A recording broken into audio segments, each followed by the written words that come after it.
Riddle me this. How is it that you sweep the NFC West, you finish second in the NFC with a 13-4 record, you're on a 10-game win streak, and the team that you're about to play, you beat not once, but twice. And the team twice. And you're still doubted. People still feel you're going to lose.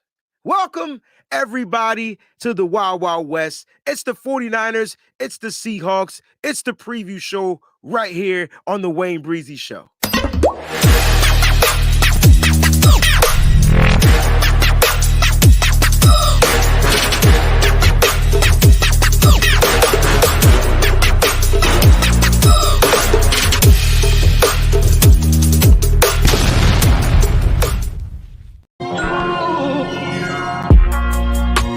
Breezy this, breezy that.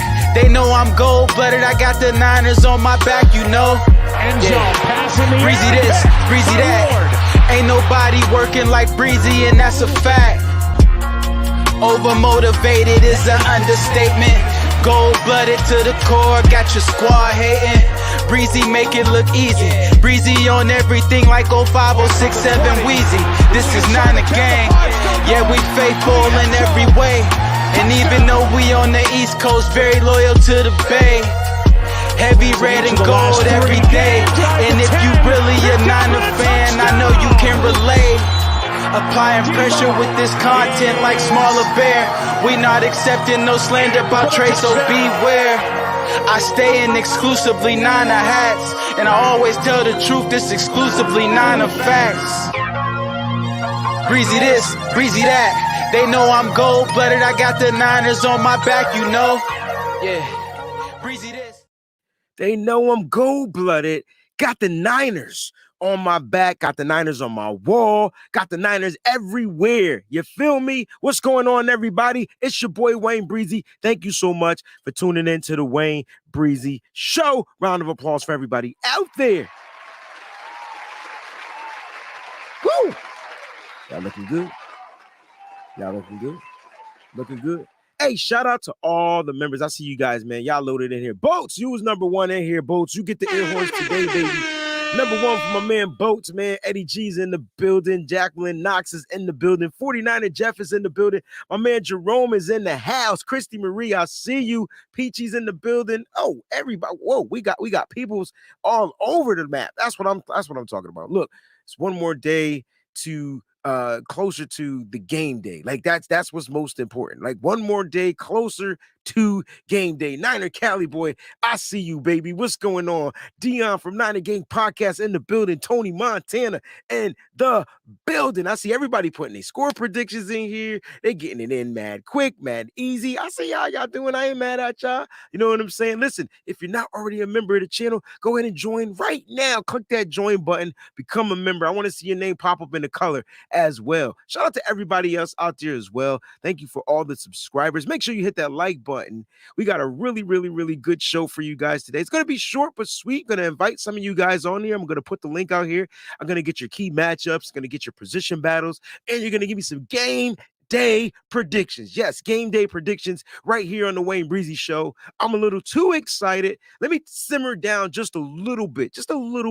Gonna bring it down. Our sister Tanya, she's definitely, her and her family is gonna be in the need of prayer. So please keep her and her family in your prayers. All right. We hold you up in prayer, Tanya, and the Sayals.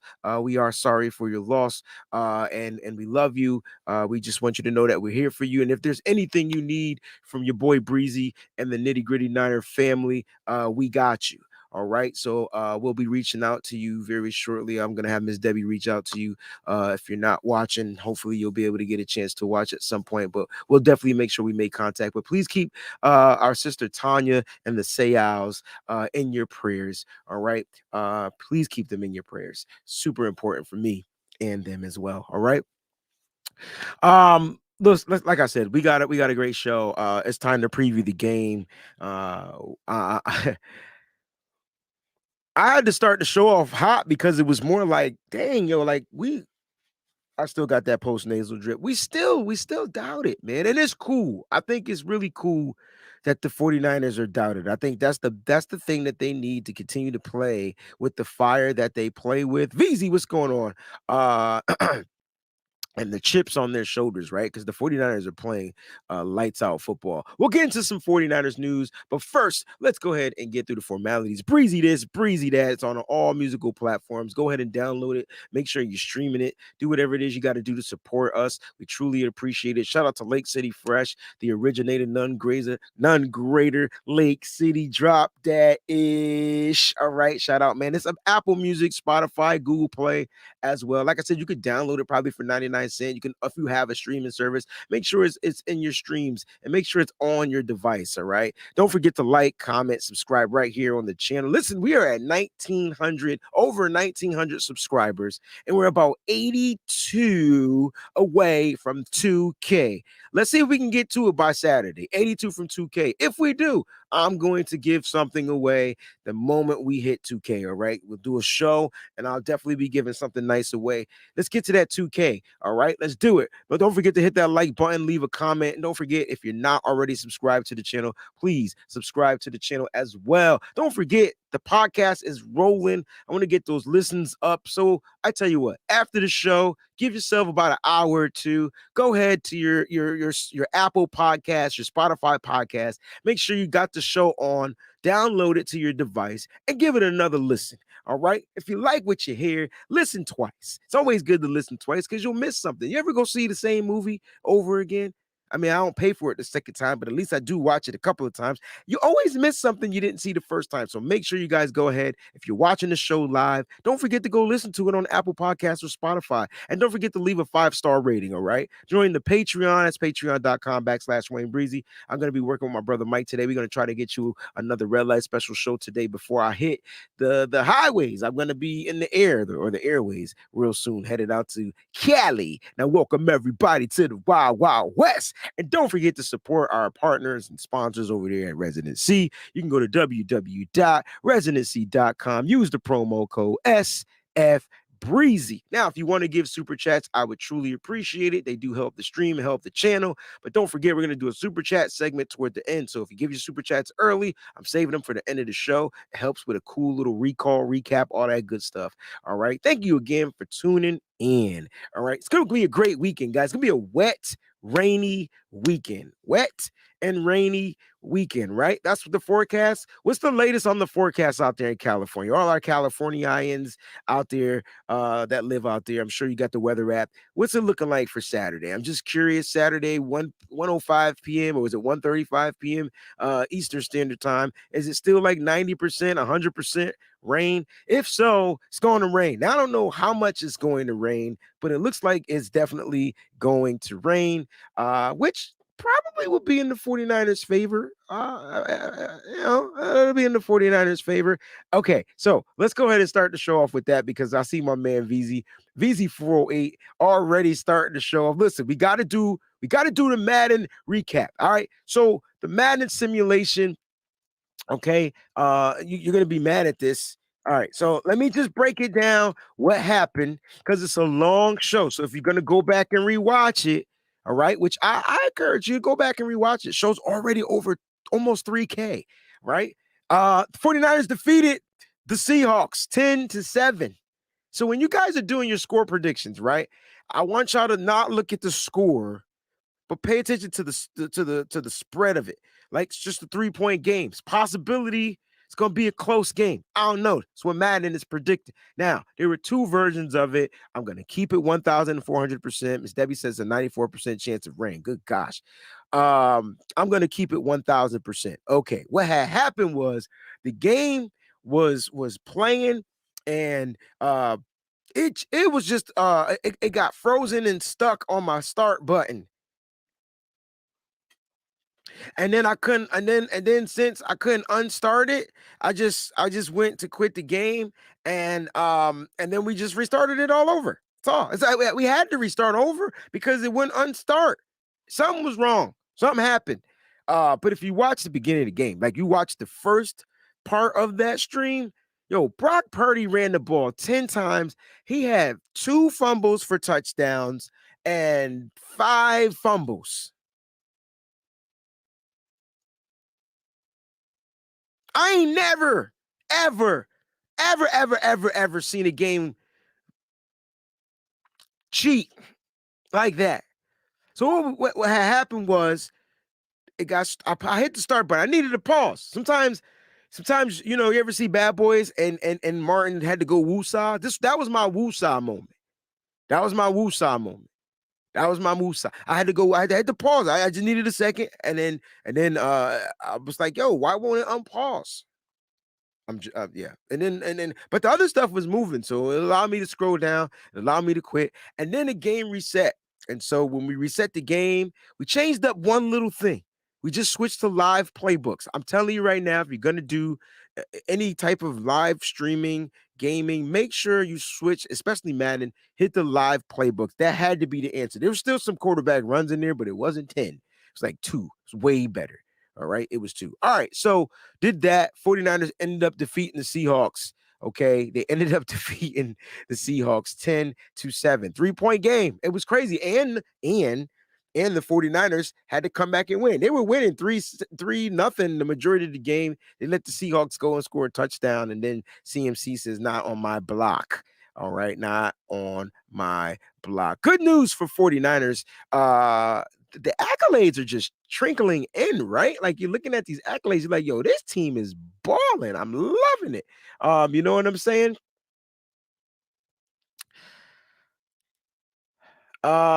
So let's see. What did I want to?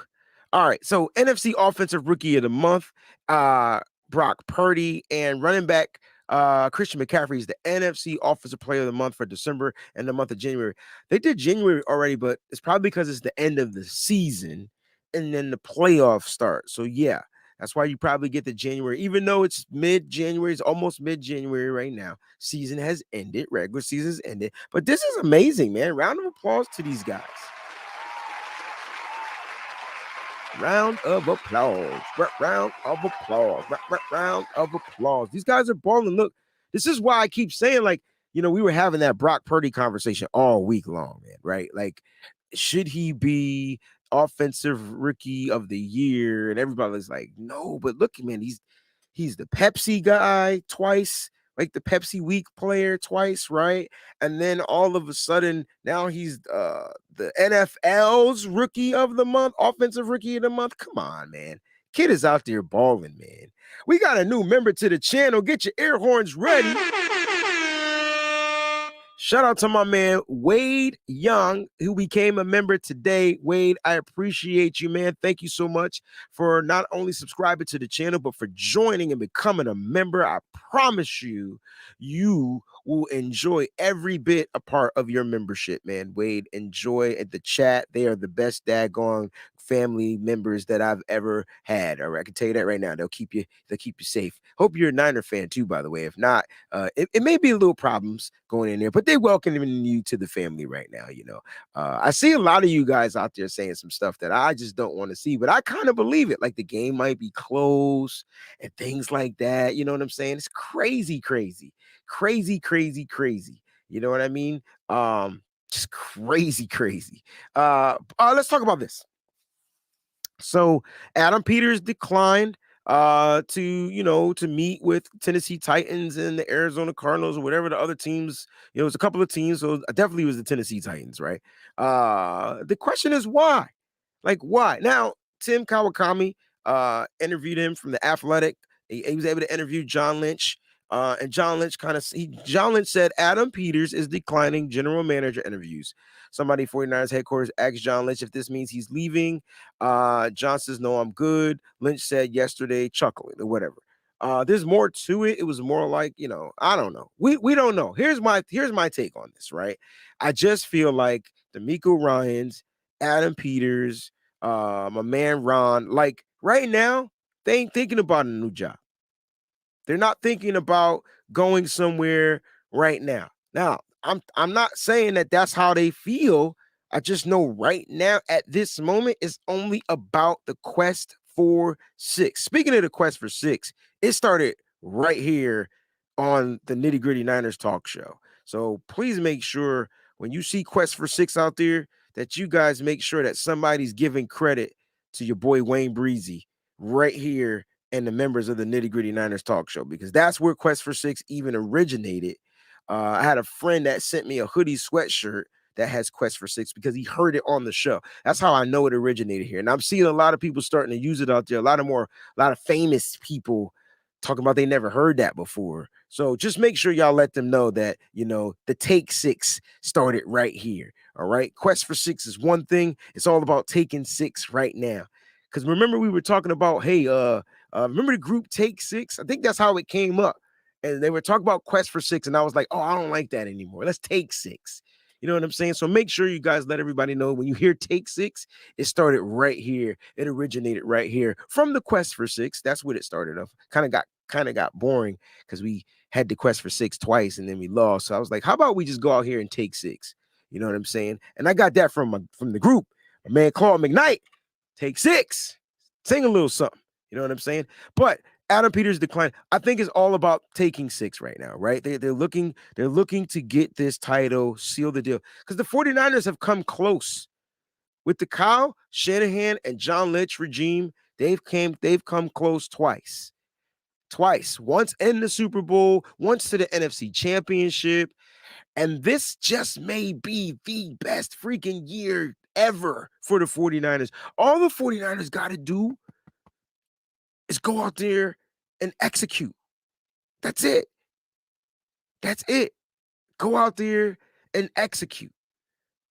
That's it. That's all they got to do. All right. So Take Six. That's what's going down. I'm thinking that's why Adam Peters and D'Amico Ryans declined. They don't want to hear none of this offer talk. Now, I'm not saying that they're not thinking about it.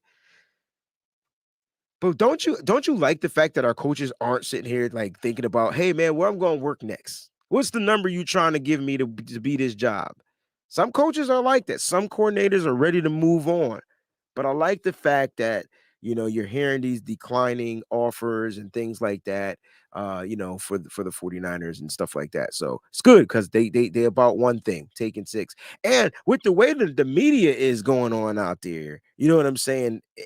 They like how do you I started the show off with how do you win? No. That's the wrong word. Winning the division is bad. How do you sweep the division? I mean, go 6-0 in the division, right? Finish second in the NFC behind the Eagles. Number 2, finish second, right? How do I know? We got second seed. Number 2, you're on a 10-game win streak. And you still get doubted. It doesn't make any sense by a team you beat twice. I could see if it was a team we never played. You know what I'm saying? If it was a team we never faced before, I could see if it was even like the Minnesota Vikings because we ain't played them this year.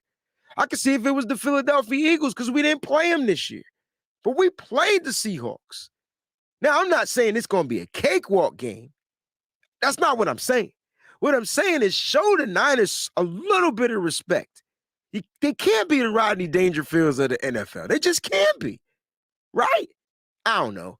All I'm saying is this is good for the Niners. I said that at the very beginning of the show. I'm going to say it again.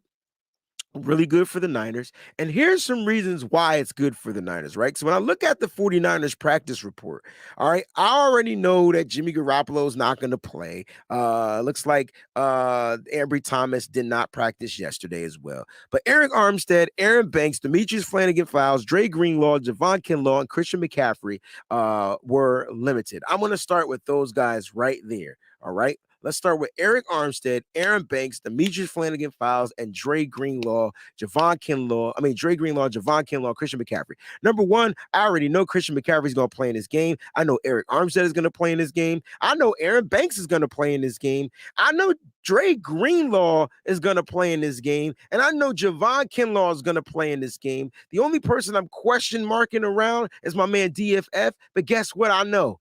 He gonna play in this game. Now, here's what you got. You got one of your best special teams players and DFF and depth linebackers playing in this game. Dre Greenlaw will be back, who is the big play Dre. That's where we got his name from, playing the Seahawks. There's no way he misses this game, right? He's playing this game. Javon Kinlaw is going to be limited for the remainder of the postseason. So don't expect him to be fully healthy, but I guarantee you he will contribute. The more he plays, the more he's going to get into some type of a rhythm and into football shape. Okay. Now I just want to put that out there. Eric Armstead is the captain of this, one of the captains on this. He's not missing this game for anything. He's probably playing some of the healthiest football he's been playing of his career since he had the plantar fasciitis and the other injury. He's going to be available in this game. And I just feel like if these studs are there, those studs are there, man, Seattle's gonna have a problem trying to handle these six studs, right? Now let's get back to that practice report, because now you got some full guys that didn't practice, like Nick Bosa. Now you knew damn well Nick Bosa was gonna play in this game. I don't know how they're gonna stop Nick Bosa, but they're gonna have a problem trying to stop Nick Bosa. All right. I felt like he got shade for some records. But listen, two key pieces: Nick Bosa, Kevin Givens, full practice. Kevin Givens being back is huge. It's probably the biggest plus that the 49ers need, right? Because it's not that they have trouble stopping the run. I feel like they have troubles rushing from the interior, like rushing the passer from the interior. I think Kevin Givens gives you that. And that's kind of like where I am with this. You know what I'm saying? With Kevin Givens, rush from the interior, Javon Kinlaw ability to be able to stop the run, you being able to like mismatch those guys and rotate guys in and out. Now you got your outside, inside guys, your Kerry Harders and your Charles Omenahus, guys that has been wrecking shop all season long. They can kind of go both ways in tween. I expect Drake Jackson to be dressed for this game as well. Somebody else better be freaking undressed. Drake Jackson need to dress for the remainder of his life.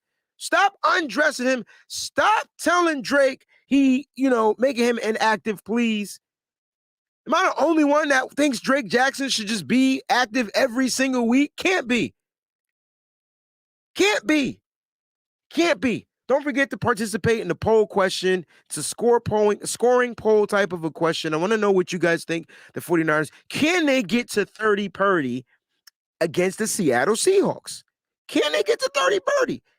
I don't know. They ain't did it once. They haven't done it yet. They haven't done 30 Purdy. They didn't do it with Jimmy. They didn't do 30 Jimmy. It was 27-7. And in Purdy, it was 21 to whatever. They didn't do 21-13. They didn't do 30 Purdy. Can they get to 30 Purdy? A lot of you saying yes. So I like that. I don't know what's winning right now. I'm not necessarily looking at it, but I'm telling you right now, you need Drake Jackson out there. Here's why. What Drake Jackson gives you, the reason why you don't see Drake Jackson a lot, and if I'm missing any super chats, my bad, or comments, I'm sorry. I'm just going on my little soliloquy, my monologue right now. Don't mind me. I'm gonna open up the show in a second. When I sit here, Drake Jackson struggles in one area on this team, and that's his rush defense, right? So that's where he struggles. And because the 49ers, a lot of teams are going to look to run, all right, especially Kenneth Walker III, who missed practice yesterday, by the way. I do have Seattle's practice report, so let me let that scroll on the screen just so you can see they had some guys. Now, he fully practiced on Tuesday, so from the reports that I read, it was just a rest day for Kenneth Walker III. But listen, man, he didn't practice yesterday. We'll see how that goes. Shelby Harris also didn't practice yesterday, so we'll see how that goes. So listen, they got some players that are going to be out, but this is why Drake Jackson, in my opinion, will be important. All right. This is why I feel like Drake Jackson needs to be out there. This is why I feel like Drake Jackson deserves to be active. Now, the issue is his run defense, but him in the passing defense, because here's my thing. My first takeaway, and I'm going to give it to you now before I even do the video. Takeaway number one, stop the run. Eliminate it. Like, make it non-effing factor, right? Don't let Kenneth Walker get big on you. Don't let him run up the middle. He's an up-the-middle guy. Find a way to stop that run. He can get to the outside. He has the speed. If you guys haven't watched Kenneth Walker, he's a Rookie of the Year candidate. He did not start at the beginning of the season due to injury, and he still rushed for over 1,000 yards. The kid is going to be a problem in the NFL. Seattle got a running back for years to come if he can continue to find ways to stay healthy. The 49ers need to go out there and negate that right now. Stop that rookie in his tracks. Do not let this cat, who didn't rush much the second time that they played, because he didn't play in the first game. You know what I'm saying? So it should be a really good game. All right. Yes, you coming right now. So I'm excited to see Drake Jackson struggles in the run game, but in the passing game, if you take away the run, which the 49ers are going to do, you want to win in the playoffs, you stop the run and you run the ball. That's the formula to success. That's why don't expect Brock to throw for 40 times. That 21 to 25, that's Brock Purdy all day. That's playoff football. Let me tell you what Kyle Shanahan has been doing. Kyle has been prepping Brock for the play. That's why I'm not worried about Brock. I'm not worried about him playing the playoffs. Kyle has been letting Brock Purdy play playoff football for the past 5 weeks. Look at his attempts. Look at his targets. Look at the way he's throwing. Look at his areas where he's throwing the ball, and look at how they're running the ball. Playoff football. The 49ers have been playing playoff football for the past 5 weeks, especially on offense. That's why they're able to click a button, and all of a sudden, they're just able to pew. I'm going to bring in somebody that I know that knows what I'm talking about, because he knows everything as well. So let me go ahead and bring in my brother Mose Knows. You ready, baby? Let's go, man. What's good, baby? Bro, what up with you, man? I'm Gucci, man. Everything is Listen, good. I'm listening to everything you're saying, and I was waiting to jump in because I was going to pull the stats from the recent games. For sure. But what you're saying makes a whole lot of sense, and what I'm seeing is we're getting back to the formula under what we thought was the Jimmy Garoppolo formula. As long as he doesn't throw more than 25 times and we can run the ball 30 to 40 times, we win the game. Now, the only game where those numbers were skewed a little bit, obviously, was the game against the Las Vegas Raiders. Correct. That was a shootout, back and forth type of game. But Brock was able to be successful throwing the ball 35 times. But look at what we're rushing for. I mean, against the Cardinals, I just had it up 1 second. Against the Cardinals, we rushed for 169, 37 rushes, 169 yards. Against the Raiders, 25 or 27 rushes for 170 yards. Against the Commanders, we were 26 for 153. Like, for a while early on in the season, because teams knew the formula under Jimmy Garoppolo, because they didn't respect his ability to pass the football, it seemed like we were a more pass-happy team. We weren't able to run the ball as effectively. Now you bring in Christian McCaffrey. Now you get a healthy Elijah Mitchell. Now you enter Brock Purdy, who teams have to respect him throwing the ball. Yeah, he's not a Josh Allen. He's not going to throw the ball 80 yards downfield. He's not a Patrick Mahomes going to throw 90-yard lasers. But he's efficient when he passes the ball. He can get the ball downfield. He can throw the ball outside the numbers. He can throw in between that. Like, he can throw all over the field. So now teams have to respect it. Them respecting that opens up the play action, opens up the boot action, opens up the running game. And now you see Kyle getting back into his formula. Let me be able to run the ball 25, 30, 35 times a game. Let us get 150 plus yards on the ground, and our quarterback just continues to move the ball downfield, continue to get positive yards, positive plays, pick up those first downs. We are very, very, very difficult to beat under that type of formula. So you're 1,000% on the money. And we've seen it multiple times before. So when you go back to 2019, right, what did the 49ers like to do? They ran the ball. They tried to throw the ball. They were trying to get too happy, and Jimmy kind of had a couple of mishaps in that Minnesota Vikings game, and then Kyle just figured something out. I got these running backs. He had a plethora of running backs then. People would forget, but he did. He had Mostert. He had oh my gosh, Coleman. Breida, Coleman. Like, he had a plethora of running backs, right? Look what Kyle has now. That's why Peachy says utilize your 4 running backs. I don't know how much of TDP we see in the playoffs, but I guarantee you're going to see for sure, Christian McCaffrey, Elijah Mitchell, and probably Jordan Mason. I agree with both of you. I agree with your logical standpoint that knowing Kyle going into the playoffs, he's going to go with the guys that he trusts the most. That's it. But I agree with Peachy 1,000%. The way you can also throw these teams off is picking up those same positive yards with all 4 of your running backs. And we know how of a powerful runner TDP is. So when we get to that late second quarter going into the second half, and we've already built momentum and we're trying to continue to build that momentum going into the half, or we're mid third quarter, we've got that momentum, we're winning. Now we're just wearing you down to make sure you can't come back. Like having a Mason and a TDP, both like, running the ball and putting a pounding pause on that defense, like wearing them down. I Peachy's right on the money. Like, you got to be able to use all 4 of them. I agree with you. I don't think we do, but if Kyle can somehow find a way to get Mason and TDP touches, just to continue to keep Mitchell and CMC fresh, that can only be a benefit for us. 100%. But here's the dilemma, right? So this is what I'm trying to pose to you, right? So 2 players, 2 rookies. You got to inactivate one of them. You're going to inactivate TDP or Drake Jackson. So let me ask you that. Yeah. So this is where it comes down to, because people be like, yo, why he inactive and blah, blah, blah, because of what you just said. That was the formula. The question is, do we need that formula to beat the Seattle Seahawks? Or do we take the guy that's going to struggle in the run game, but it's going to be crazy in the containment game of the quarterback if he tries to take off? He's going to be crazy in getting them arms up in the air to bat down those passes. Like, that's what you got to ask yourself. And if it comes down to me, that when you pose that question, there's only one right answer. You got to go with Drake Jackson. Okay. I mean, what he's been able to do, yes, maybe numbers wise, it hasn't amounted to, what we might have wanted, or maybe even what he wanted.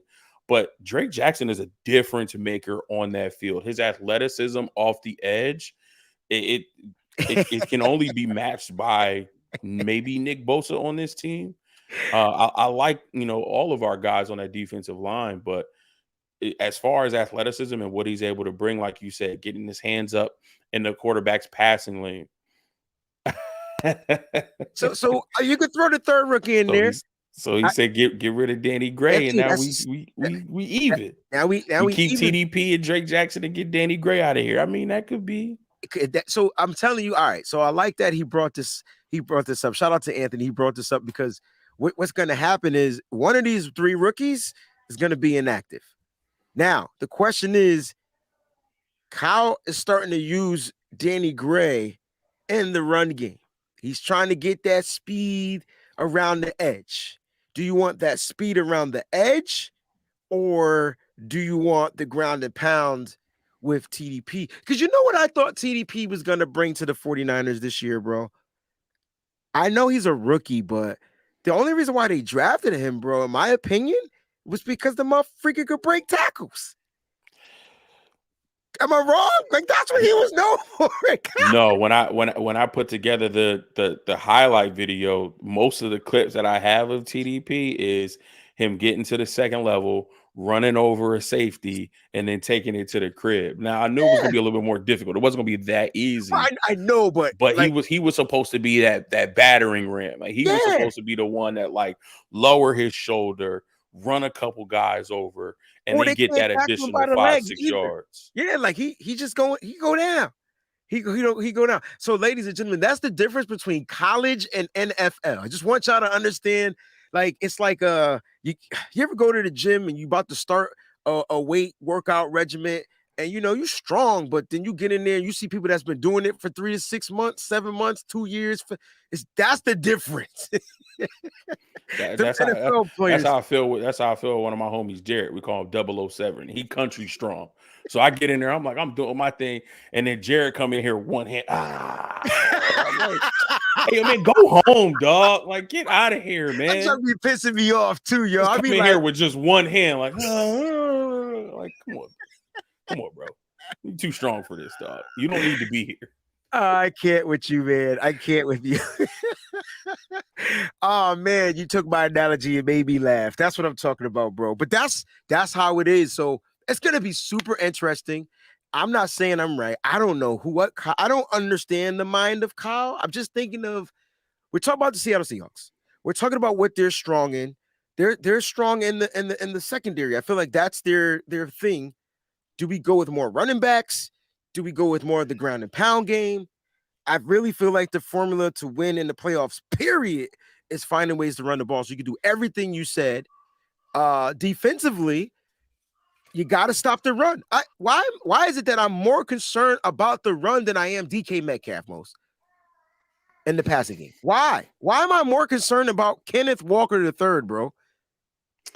I think you're more concerned about that because we've seen this year that Kenneth Walker III, he can get hot.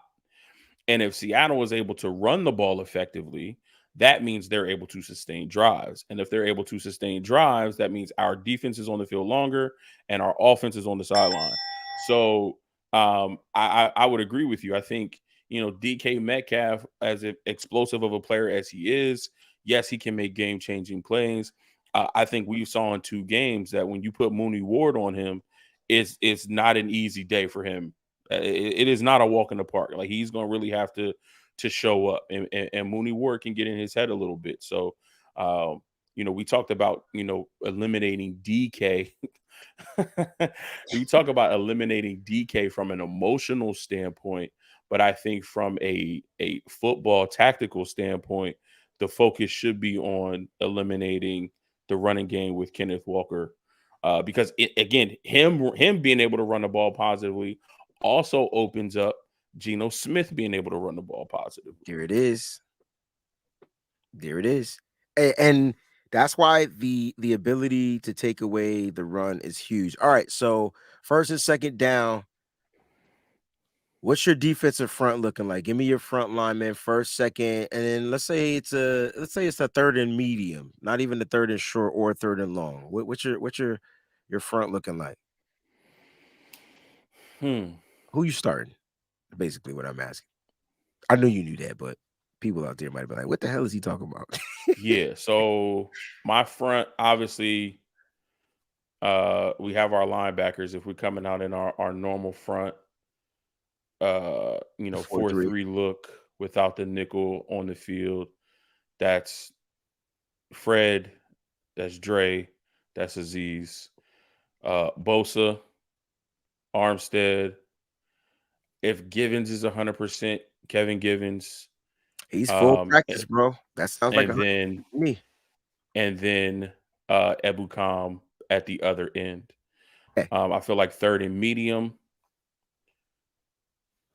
third and long. I think Givens stays on. I think Ebukam is interchangeable with or third and medium. Third and medium, Givens stays on. Third and long, Givens comes out for Omenahu. Ebukam is switched with Jackson, or they're interchangeable. So third and long, Omenahu is the change with Givens. Third and medium, it stays the same. Givens, Armstead, Bosa, Ebukam. Third and short, second and short, anything short. And in the goal line package, Givens comes off for Kinlaw. So Kinlaw doesn't start in base with Kevin Givens being back. I want to preserve him for this run. That's just my thought process. Now, maybe they feel like he's 100% and D'Amico and Kyle decide to start him. But for me, I want to preserve him for this run. So if Kinlaw doesn't start in base, I don't think that's a bad thing, and I don't think that's a knock on Nick Kinlaw. Kinlaw. I think it's just preserving him for this run. Then when the season's over, we'll worry about rehab and getting you back, and then we'll decide what the plan is for next year. But I think we're so deep and on that line that it can go either way. Like right, Kinlaw is key in their running game. So if Seattle is showing us that they're running the ball more, then maybe it is a switch out. Maybe you do start Kinlaw, or maybe you do bring him in on those third and medium situations, those second and medium situations, because it is 50-50 as far as what you can do with the run. So there's a lot that we can do. And then you can't forget Jordan Willis. Him, the rise and the elevation of his level of play the last 2 or 3 weeks has been absolutely amazing. So wherever we are on the line, whoever's in there, I think we're going to have, amazing output from those guys. And that's what's going to help both in stopping the run and containing Geno in the pocket and getting to the passer. Yeah, the key is to stop the run, right? Me personally, you want to beat the Seattle Seahawks, you want to beat Geno Smith, you force him to throw the ball. It's okay. So hear me out, because he's the number one accurate quarterback in the NFL. I hate to say it, like he's the highest completion percentage, which means he's the most accurate, right? Number one. Brock Purdy is up there too. He's like number 4. Go figure, though. This is going to be really fun to watch. But the reason why I'm saying that is force him to throw, because he's throwing what we throw. They run what we're running. If you can stop the run, though, you're going to force him to not throw those intermediate, them underneath passes, all those things, because now you're going to be putting pressure on him to do it. So that pressure alone is going to make him overthrow, like throw wide, throw to the, like, you know what I'm saying? If anything, he'll take off and run. But then you talked about containment on the outside, which is going to be key. But yeah, take away the run. I say force this guy to throw the ball to see how accurate he really is. Like if it's make him Jimmy Garoppolo was what I'm trying to say. Like, you get what I'm trying to say? Like how teams' defenses was like, you know what? Let's take away the run game and make Jimmy beat us. That's what I'm trying to say with Geno. I don't think Geno, because Jimmy Garoppolo is highly accurate too. You know what I'm saying? Highly accurate, but he I mean, on ESPN, Jimmy is still 5th. see, at 67.2%. and Brock Only might be people like ahead 8. of him are Stafford, Herbert, Burrow, and Smith. See, it's crazy, yo. It's crazy to think like I say take away the run. If he runs, don't like. If Geno's gonna have to run, he didn't run much against us. He had that 1 3rd down run that was just crazy because we just over pursued, didn't contain, or whatever like that. I felt like we were way more dominant in the second game than we were in the first game in handling Geno. First game, they didn't have Kenneth Walker. They had what's his name? I think before he got hurt, or he might even be hurt week 2 too. I can't remember. Yeah, I think because Kenneth Walker did play that game. Did he play? He didn't play week 2. He was inactive, I thought. Do you have stats for him? My bad. I thought I did. Yeah, Kenneth Walker, he had 4 carries for 10 yards. In game 1? Mm-hmm. Oh, he just wasn't utilized because he was just coming back off of the injury. He was just coming back, and they still had Rashad Penny at the time. Rashad Penny had 6 carries for 15 yards. Correct. So that's it. That, like, I'm telling you, bro, the 49ers are not getting the respect. I don't understand how they're still getting disrespected. Is it all right? Do you think the 49ers are being disrespected because there's like it's almost impossible to be a team 3 times in one season? Do you think that's what the narrative is? That's why they're getting such the disrespect?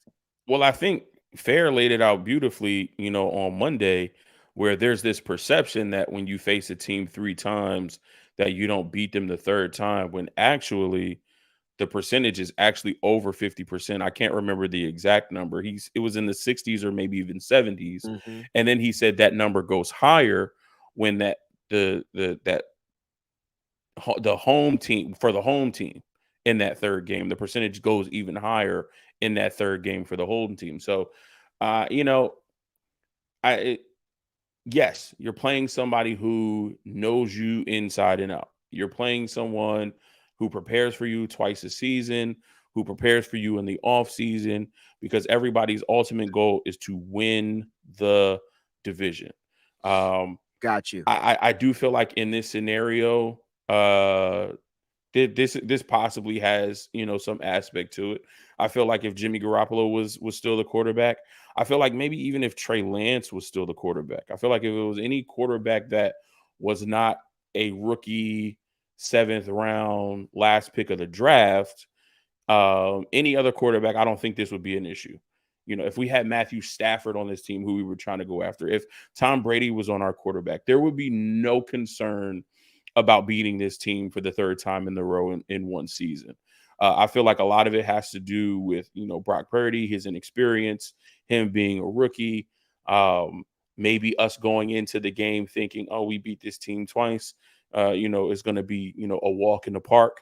I feel like Jimmy Ward's attitude, you know, said enough. They asked him about this game, and he said, you know, it's not the Catalina wine mixer, but, you know, it's all right. So that lets you know, like, we're not, this isn't our Super Bowl, but this isn't something that we're overlooking either. You know what I mean? So, you know, they have the right mindset going into the game. So, yeah, I don't understand. You know, obviously, as a fan, I'm a little bit biased, but, you know, there are a few, you know, outside factors, but There's just, I guess, some unknowns. But if it's Brock Purdy, like Melissa put it out there, if it is Brock Purdy, he just whipped this team's ass a couple of weeks ago. Like, and the 21-13, guys, don't get it twisted. Like, it was 21-6 in the 4th. I mean, I know we didn't put up that many points, but going into Seattle, short week, you get in, you get out. Yeah, that was on a Thursday night. Yeah. Yeah. You get in, you get out. You know what I'm saying? You get in, you get out. I'm not saying this is a get down. You know, look, I'm not saying it's going to be a cakewalk, bro. But let me remind y'all why I'm so confident in the San Francisco 49ers. Now, I'm going to keep it a buck. If Russell Wilson was playing with the Seattle Seahawks, I may feel a little bit different. Even if we did sweep them, I may feel a little bit different because of Russ. Not today's Russ, though. Like, I felt like if he was still in Seattle, he would be a little bit more dangerous. But here's the thing. Look at the 49ers. You can look at them on paper. You can look at them in real life. However you choose to want to look at them. They're just a better team. Like, overall, they're better coaching. We even have their special teams coach. That's a plus, right? We're just better from top all the way to bottom. I feel like Geno Smith may be the more experienced quarterback in this, but even that experienced quarterback couldn't figure out how to defeat the San Francisco 49ers. Not even once. So with the 49ers just being more dominant just about in every category, there's only one way they could lose this game. There's only one way. And that's if they just give it to them. They say, hey, you know what, Seattle, you know, we're going to do y'all solid. I don't know why they would do that, but that's it. Basically, if they beat themselves, bro. That's what we'd have to beat ourselves. And we also have to realize, and thank you, Boomer T, because you teed it up for me. This is Geno Smith first start in a playoff game as well. They're not treating it yes, like he might be seasoned as an NFL professional. But they're not treating it like that. But this is his first playoff start ever. And yeah, they may not be treating it like that, but I don't think the 49ers are treating it like that for Brock Purdy either. Yeah, they're not. We're not going in saying, Brock, we know this is your first playoff start. Okay. We know this could be they're not coddling him in that way. I'm not talking about have 5. I'm talking about the media. You're talking about the media. Yeah, I haven't heard that shit in the media. I didn't know that. I would have to look it up. Bomber, where'd you hear that? I would have to look it up. I would have to, he never started before. Oh, snap. Why are we not talking about this? He's never started a playoff game. So, you know, the lights are bright now. The stakes are bigger. So I don't care how long he's been in the NFL and been in the league. So riddle me this, bro. I beat you twice. I mean, I beat you once. I'm sorry. This is our first time playing each other under these bright lights. I already beat you on Thursday night bright lights. Brock going into this game with some swag, bro. He's going and I think he's going in with a quiet confidence that says, I have a great coach, I have a great team. I've studied and prepared for this team week 2, even though I didn't play. I studied and prepared for this team a couple weeks ago, and I did play. I'm ready to go for this, and I know what I need to do. And at the end of the day, it's just going out there and playing football. Like Mike from Nothing But Niners said, at this point, it's mano y mano. Who's going to show up? Who's going to make the plays? And I think Brock is going to come in with a quiet confidence that says, this is football at the end of the day. Yes, it's a first playoff experience. Yes, the lights are brighter. Yes, this is win or go home. This is win or your season's done. See you again in August. But to me, for Brock at this moment, it doesn't seem like that matters. Now, that may change come game time, but the narrative also should be that could change for Geno too. He's had a great year, like you said, leading the league in completion percentage, setting passing records for a Seattle Seahawks franchise that was revived by the arrival of Russell Wilson and won a championship under Russell Wilson. Like, he's doing all of the things that they wanted from a passer standpoint that Russell never did. So now, that all is a part of what he's going into this game with as well. He has the pressure of, okay, I set all these records. I lead the league in completion percentage. I got a team who nobody believed in, and they never believed in me to the playoffs. I have to produce. I can't be one and done. That's not enough. That's not satisfying. Yeah, we could spin it and say, oh, we should have never been here in the first place. But that's the media's job. The Seattle Seahawks content creators and the Seattle media, they'll say, oh, this is a win for Seattle because we shouldn't have been here in the first place. We traded Russell Wilson. Nobody thought we would do anything, and we still got a top 5 pick out of it. It's a win-win. Not for the players. Not for the dudes that put on the shoulder pads and the jersey and the helmet and lace their cleats up. It's not, oh, okay, we made it to the playoffs. We didn't win. Great season. It's a win-win for us. No. It's not a win-win for Geno. Because with that top 5 pick, what could Seattle do?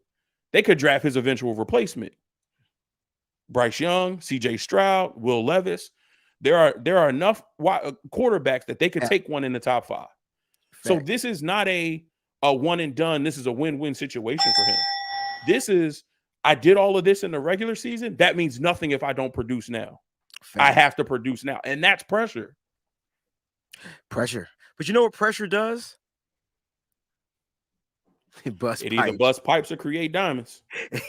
Either way, it's going to do something crazy. And the San Francisco 49ers are going to find themselves in the victors columns. Aaron says, hey, Breezie, is this CMC's second playoff game? This is his second playoff game. And here's the thing, right? Wait, he wasn't on that Super Bowl team? Was he? No. That was 6 years ago. That Super Bowl team with Cam? That's 6 years ago? He's been in the league for 6 years, so. Wow, I thought he was on that Super Bowl team. Yeah, young boy, man. He just been hurt. It's like, yo, yeah, I'm trying to tell y'all, do y'all know what John Lynch has done? Yo, they're building a dynasty here. Like, this junk gonna go on for decades, bro. The way they stacking these players, and look at how they're getting the players. All right, you draft them, cool. I'm gonna wait till he, y'all do what y'all need to do with him. And I'm gonna go pick him up. I'm gonna go get him. If I got to trade for him, I'll trade for him. If I got to wait to free agency, I'll wait to free agency.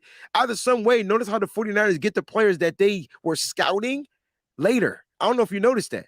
Oren Burks, George Odom. These are all guys that they were scouting, and they ended up drafting Fred Warner, right? But they were scouting some of these dudes. It's crazy how you think about it. Now they on the team. And why do you think they playing so well? Because they're on the team that they fit with so well. Look, CMC, second playoff game. I think CMC is going to be the key factor because he has the ability to do so many things that you can't game plan for Christian McCaffrey. So, for instance, right? You run the ball with him. You stop him. All right, Christian, I tell you what, man, I'm going to put Mitchell back in. We'll put Mitchell in the game, bro. I'm going to line you up outside, though. See what I'm saying? Like, he could do so many. He's so optional. He could do so many things that even if you do stop him in the run game, which you might, you're gonna get Christian in the backfield a couple times, no doubt. But then he's gonna bust open for a 30+1, and then you're gonna be like, damn, I thought I had him. He's the key factor, bro. And you know what we haven't seen lately due to injury? Debo. And you know what? Mose.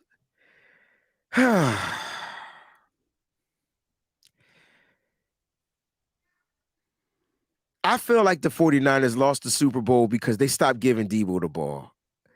I feel like they lost the NFC Championship because they stopped giving Debo the ball. I agree with you in both instances. Yeah, maybe he was tired. Maybe he wasn't. I don't know. I don't think he was. You don't cry like that at the end of the NFC Championship game when you tired. To another man? To another receiver from a different team? You cry like that knowing that you had so much more to give and could have done in that game, and you didn't have the opportunity to do it. The reason why I brought that up was this. If that was the reason, if Debo was overworked, if he was overused, what was the thing that everybody was saying? Oh, they figured Debo out. That's what they were saying. If that was the reason, Kyle Shanahan and John Lynch added another piece that there's no way you're going to figure out. This is going to allow Debo to ignite to another level as well. And so George Kittle gets to ignite. There's just so many weapons that the 49ers can use. Got to factor in the weather. If the weather is the play, then everybody running the ball. Shit, I want to see George Kittle run the ball. Let them all run the ball. Kyle Juszczyk, you want to run it too. Only person I don't want to see run it is Brock. Because in my Madden game, he ran the ball 10 times, Mose. He fumbled 5 times, bro. What? See, that's how you know it's a video game. And that's why I said I think I typed in one of the last one. I was like, the Breezie curse is effectively dead. Like there is no more Breezie curse, bro. 5 fumbles on 10 carries, bro. All right, Madden. 2 were for touchdowns, bro. He had two fumble sixes. Yo, 2 fumble sixes, bro. He had a 40-yard run. He got stood up by one person, and the second dude came in and knocked the ball out. Bro, listen, shout out to Eddie G, because even Jimmy can't do that. Even Jimmy can't fumble 5 times on 10 carries and 2 of them fumble sixes. Come on, Matt, yo, the algorithms is not algorithmic. I'm saying the QB fumble logic when they run with the ball is absolutely it's weak. It's weak as fuck. It's not calibrated correctly. Nah, they don't fumble like that even in real life. QBs in real life, you cannot the QB fumble rate on Madden when they run is nowhere near close to the fumble rate. And you know what? The running back fumble rate is so much lower than it is in real life. It doesn't make sense. I know, bro. Bro. All right. So what happened? Because I know you didn't watch it yet. What had happened was the second time, because the game was so close. Like the Niners were down by like 5, and we still had a whole quarter. And so then that happened. So I hit start. I had to push. I had to take a second. Right. I took a second, and so then I hit start again and wouldn't unstart. Right. I'm like, yo, why am I joining the unstarted? But it did let me slide that cursor down to quick game. So what I did was oh no, I think the game froze. The game froze, bro. So I quit the joint. Restarted it. And the Niners won 10-7. Wow, that close of a game? It was that close. Yo, so even Madden is disrespecting us? Madden was Madden, bro. We putting up 30 points a game, bro, in the last month and a half, and they only let us put up 10? Bro, there was someone in the chat was like, well, the reason why is because John Madden was a Raiders coach. So that's enough said. That's all I needed to know. Yeah, but did the Raiders win the simulation when you played them? They did. I can't remember. I got to go back and watch it, bro. It was just so funny. The ghost of John Madden rears his ugly head. Mose, I want to get some people on here. Oh my God, we were on here for an hour. Damn, I'm ready to go. I gotta go get some rain boots. You know what? Sorry, Oh yeah, y'all. because you're gonna be out there. Yeah, get you some rain boots, Well, dog. I was trying to tell people Because you remember the Chicago situation. bro, Mose, will you I tell think my people? shoes is still wet, dog. every time I walk in them shoes, all I hear is them shoes is still wet, dog. I done put them outside. I done put them in the dryer. I done took them to the dry cleaners. Them shoes still got Bro, Chicago monsoon water in them, bro. I was trying to tell people, like it's nothing like being wet and you still got a long way to go. Then we had to walk in the wet. And then it was like, I don't even think Then we had to stand in the Dunkin' Donuts. Then we had to wait for the Uber. But the Uber situation after that game in Chicago was absolutely nuts. Then we get in the car and the lady's cussing us out because we all went. I'm like, yo, it's raining. She was like, take off your shoes. Where I'm gonna put them? Yo, I got back to my hotel room. I don't even think I hit y'all up. I got dried. I went to Giordano's, got me a deep dish and one of them steak. They got that special steak or whatever you call it. I ain't even finish it. I just bought it. I don't even know why I bought it. I just didn't even finish it. But I did that and just was by myself because I was wet. It was that bad. I'm hoping California rain isn't like that. You know what I'm saying? I'm hoping it's not like Travis King was on the show yesterday. He said it's not like that. Yosef says, yo, it's been flooding out here, flash floods, and they saying it's going to rain. Miss Debbie already told us 94% chance. Does the rain help the 49ers or does it enable them? Does it limit them in this game? That's a good question for you to answer. I mean, if we going off of history, Now we fun though. we talk about what happened in Chicago. No, but I think seeing them and the way they've practiced this week, I don't think rain is going to deter this team from doing what they have to do. Maybe will it deter the outcome? Yeah, we may not put up 38. We may not put up a 40 burger against this team. But in all intents, we could still do that just because if we're able to run the ball effectively and put the ball in the red zone and Brock doesn't have to throw 20, 25, 30-yard passes through the air, if he can throw, quick slants, quick outs, find George Kittle in the back of the end zone, I think we can still put up points against this team on our home field and weather that we're accustomed to. It's going to be raining, but it won't be Chicago monsoon like. So I think we'll be adequately prepared. And to be perfectly honest, I feel like that first game of the year in that monsoon prepared us for games like this. I need the Mo's Nose key matchup of the game. Gotta give me one. Mo's Nose key matchup of the game. Well, you talked about, do we want to limit their emotional leader? Or do we want to eliminate their offensive, move the ball, drive, continuing leader? Good point. I think, you made a great point, and the chat has made a great point about stopping Kenneth Walker. I love the Ward versus DK, but I'm going Fred Warner versus Kenneth Walker. I like it. That's where I'm going. Fred Warner versus Kenneth Walker, understanding those keys, understanding the calls. Fred with that green dot, getting his team in position to be able to effectively stop this run. Listen, I know they're going to try to do it. They're going to try. I think they would not be smart if they tried to win this game passing the ball. Mm-hmm. But in both games, the first game, I mentioned this on Monday night, they ran the ball a total of 14 times, 2 of those with Geno Smith for 36 yards. That's 2.6 yards a carry. In game 2, they ran the ball. Here we go. Game 2, they ran the ball 14 times for 70 yards. So in both games, we kept their total rushes under 20 yards, and we kept their total yards at 70 or below. So I feel like we have a formula for stopping this run. I feel like we can't go away from this formula for stopping the run. So I feel like it's going to be key. Fred Warner understanding the keys, getting his guys in position, and shutting down Kenneth Walker. You shut down Kenneth Walker, like you mentioned earlier, Breezy. You make Geno Smith one-dimensional, and I'll take a number one defense over one-dimensional Geno Smith any day.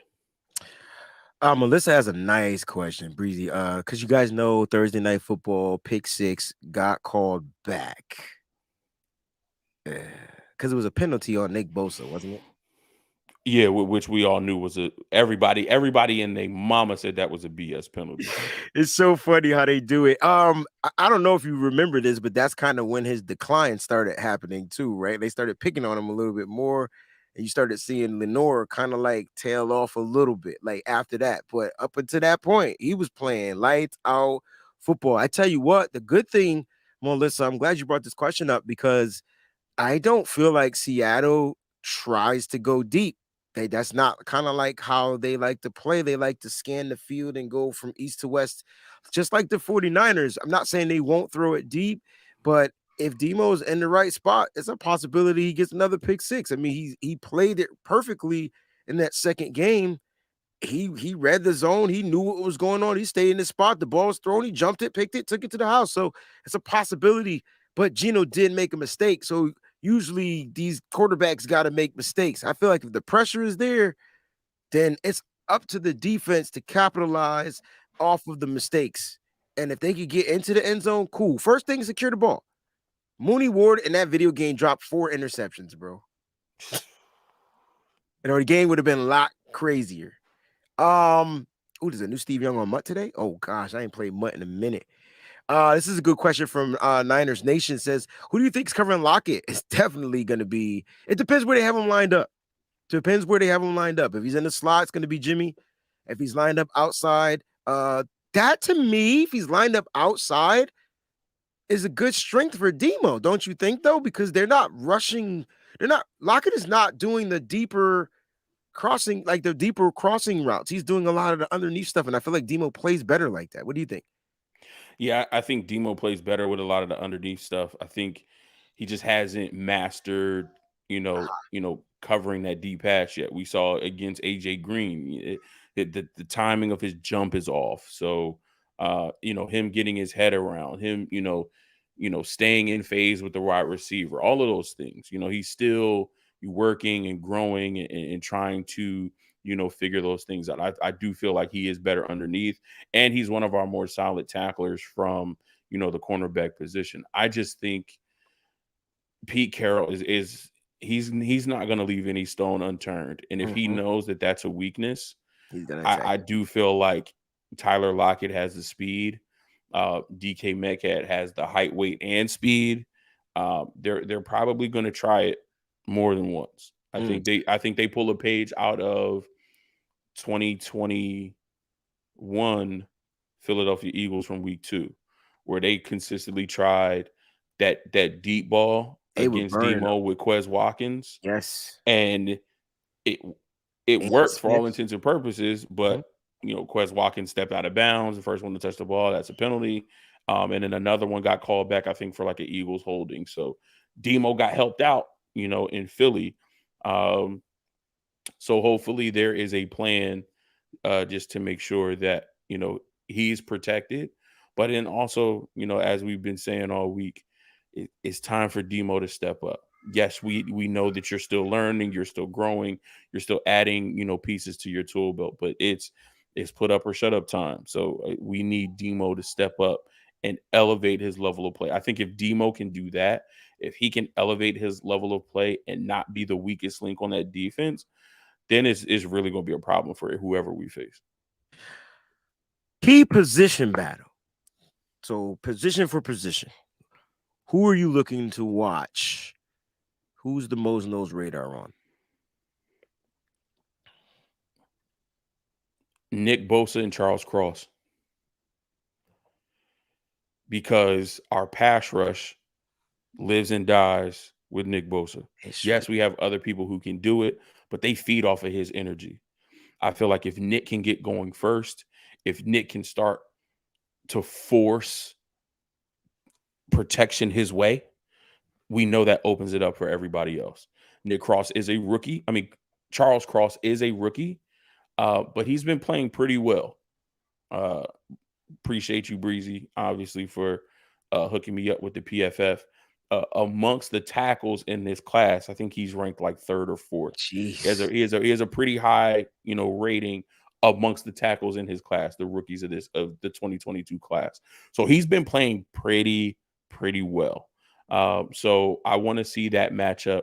That's the position battle that I'm looking forward to, because like we said, if we're stopping the run and we're making this team one dimensional, then that means that our pass rush gets to pin their ears back. So Nick Bosa going up against the rookie Charles Cross, already playing him twice. So I feel like he already knows Cross's strengths and weaknesses, and he's probably hasn't even hit him with everything in his tool belt. So Charles Cross is going to see some things that he hasn't seen yet. So I'm looking forward to see that. Nick Bosa, Charles Cross. Nick Bosa wins early, forces protection his way, opens it up for Kinlaw, Givens, T.Y. McGill, Eric Armstead, Jordan Willis, Drake Jackson, Charles Omenihu. I can name all of them, because once that protection slides to Nick Bosa, everybody else has one-on-one matchup. And I'm confident in every single one of our guys on that defensive line to win their one-on-one matchup. I have to ask you the flip side. If Shelby Harris does play in this game, how effective is he going to be against Trent Williams? Or do you think they try to put him on the opposite side? Or do you see something from these outside linebackers? Like, is anyone going to be able to affect Trent? Trent, no. I do worry about Darrell Taylor and Boye Mafe. I worry about their speed and athleticism against Mike McGlinchey. Now, Mike McGlinchey has been one of those people who over the past couple of weeks has elevated his level of play.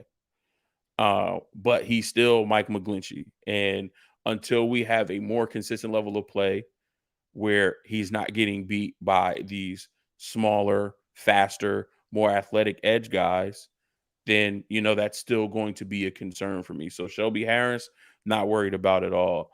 But it's these smaller, faster, more athletic edge guys, that can bend off the edge, that can convert speed to power very quickly and efficiently. And Darrell Taylor and Boye Mafe that, I have my eye on as far as Mike McGlinchey's concerned. All right. I like that. And last but Uchenna Nwosu. Can't forget him either. And yep. Last but not least, give me a Mo's Nose game day prediction. What is something that's going to go down? Something you predict to go down in this game?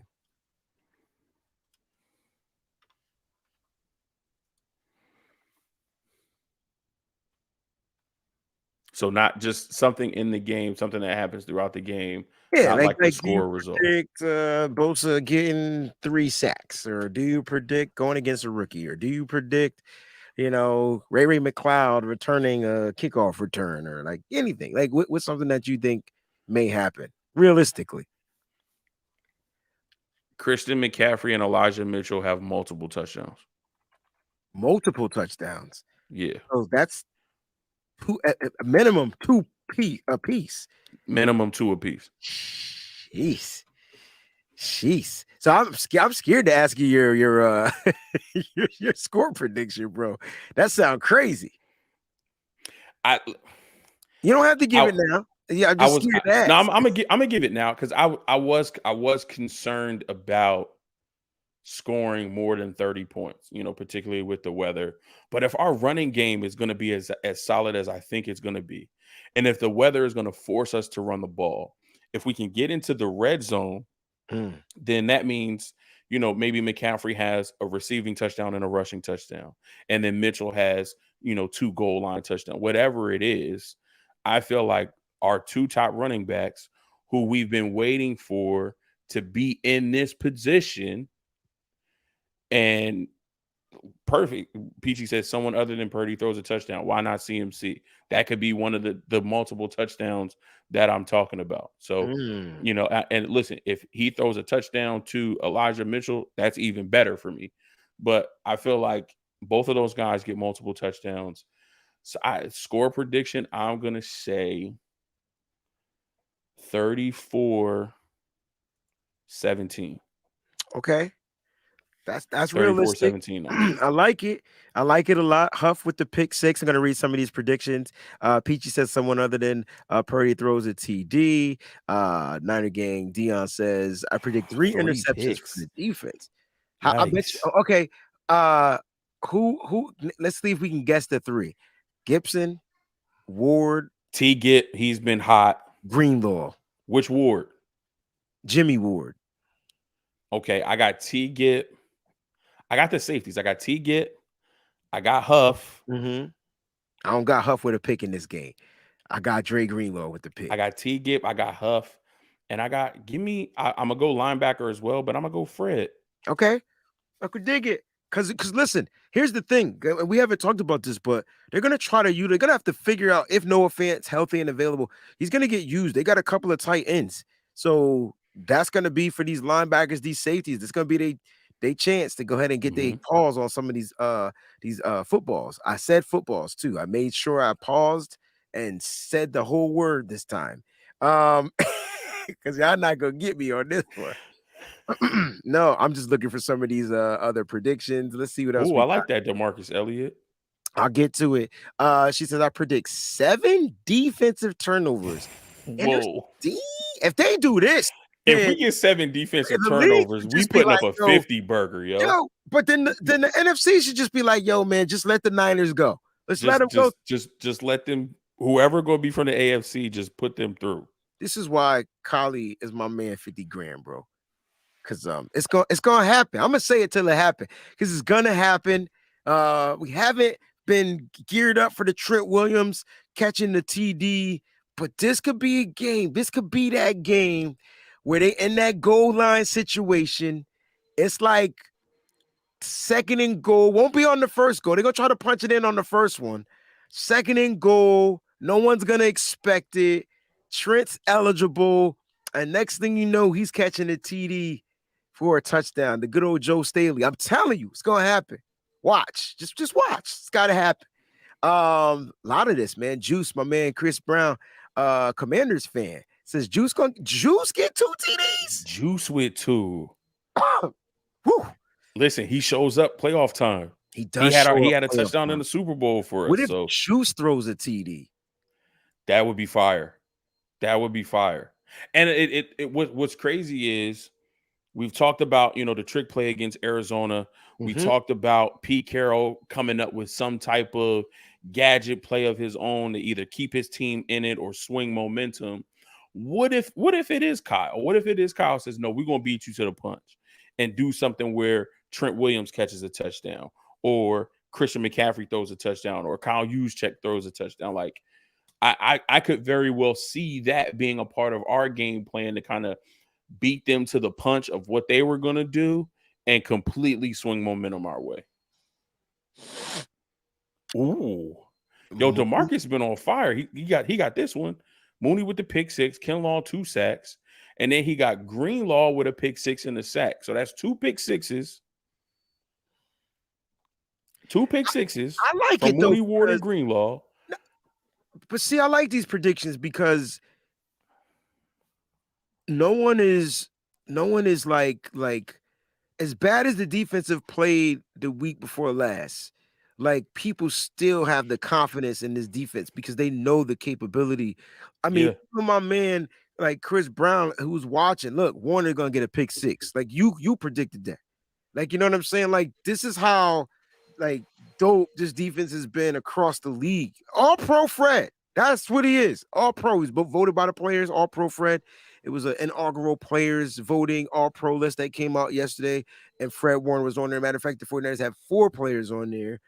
Tied with the Kansas City Chiefs for the most players on that list. That's my Super Bowl prediction now, because I just found out Lamar Jackson ain't playing for the Baltimore Ravens ever again, bro. Like, I think it's done. I think it's his season in Baltimore is over, which means And he's not playing in this playoff game. Oh yeah, he's done. He's done. He said, "Listen, I'm gonna play the first half of the season just to let y'all know who I am. who And I I still am. do this, That's it. but That's what he did. you're not getting a full Nope. 18 weeks from That's me what he plus did. playoffs because y'all A not gonna wear business me down for my decision. next contract." A Absolutely, mother freaking business decision. absolutely. That's what he did. And I'm not mad at him. But where would he go next? Oh man, offseason gonna be crazy. It's gonna be crazy. It's got some quarterbacks out there, which sucks because Jimmy, even though we don't got to trade him, Jimmy's a free agent, so we don't got to worry about it no more like we did last year when we were trying to trade Jimmy to a team. You know what I'm saying? And then it was like, oh, this quarterback's available. They went with that quarterback. Jimmy's still hurt. Jimmy can't do this. We don't got to worry about that anymore because Jimmy's a free agent next year.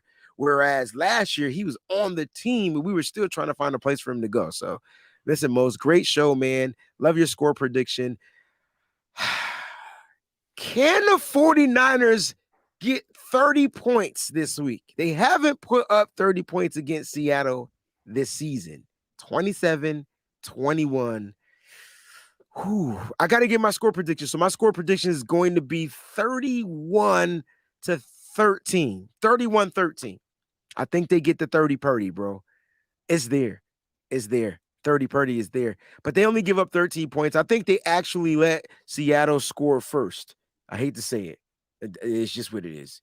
If Seattle gets the ball, they may just score first.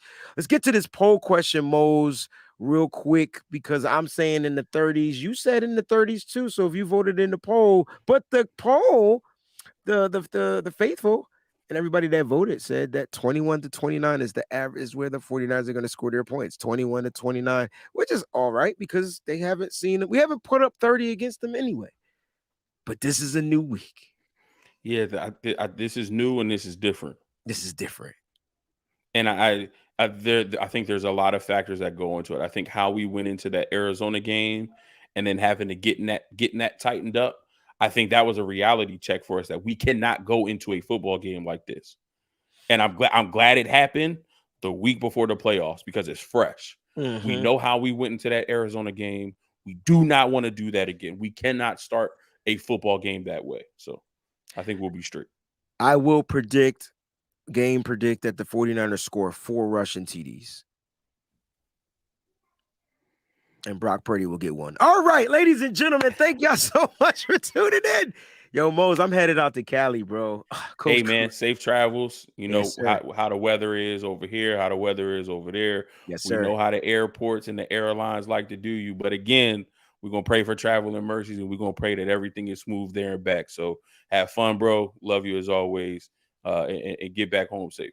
Appreciate it, man. Coach Cruz, thank you so much for the super chat contribution. Happy early birthday, Breezie. Have a drink on me this weekend.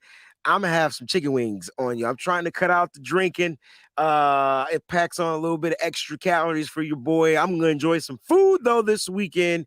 I can tell you that right now. But thank you so much, Coach Cruz, and thank you again for my Breezie piece. He got me a nice little custom Breezie piece. You know what I'm saying? Here it is. I knew it was on the wall. Oh, I got to show you, Mose. I got to show you how I'll be stunting. I'll be stunting on these hoes. I'm sorry. Here we go. You ready? They got the no way. Bro, you ain't winning if crazy. You ain't spinning. That's crazy. That's fire. Hey, man. Custom made. Fire, bro. I don't know where, how, or what, or whatever. You know what I'm saying? But it is what it is. But Coach Cruz, I appreciate this, man. I wish I could get up with you this weekend. I know you're going to be away. But the Niners, man, listen, the Niners got to just go out there, Mose, and do what they do best. Execute. And they've been really well in executing. They've been really disciplined. The penalties have been down a lot. You know, the refs are going to try to be refs. So the Niners got to make sure they take that into consideration and continue to go out there and be disciplined. There's no way that they're going to not walk away with the victory in this game. And we'll be talking about that divisional round next week, bro. Absolutely. Y'all, we love y'all. Stay up, stay faithful. Always keep it nitty gritty. Thanks for watching. I'll see you out in Cali, baby. Oh, couple of things going on in California. My bad. Tomorrow, if you really want to party with me, let me see you where your eyes can be. Straight buck wildin' in the place to be. I'm going to be with my man Travis King. He's performing. Tomorrow's going to be a Red and Gold meet and greet. All right. Red and Gold meet and greet. Special guest appearance by Super Bowl champion Eric Davis. Going to be doing autographs, $25 per item. And you can come out and party with me. Travis King will be performing with some others. It's brought to you by Zenni. If you guys like those eyeglasses that I be wearing, that's the brand name right there. It's going to be a Liquid Lounge, all right, in San Jose, California. And if you want to get in, you got to wear the 49ers dress code. It's free, I believe, before 7:30 p.m. It starts at 7. So if you want to get in for free, you better show up at 7 and you can get in for free, man. We'll see you out there. And then on Saturday, the 49ers Rush Road Trip Tailgate is official. We're going to be in that blue lot, southeast corner of the blue lot number 1. It's going to be all you can eat food, drinks. Starts at 10 a.m. We'll be shutting it down at 12 p.m. and heading on over to the stadium. All right, so make sure you join myself, my man John Chapman, and the 49er Rush Road Trip crew is going to be coming soon. We'll see you guys on Saturday. All right, just wanted to put that out there. We got this joint, y'all. Thanks for watching. Always, man, stay up, stay faithful. Enjoy y'all weekend, and let's get this dub. Peace.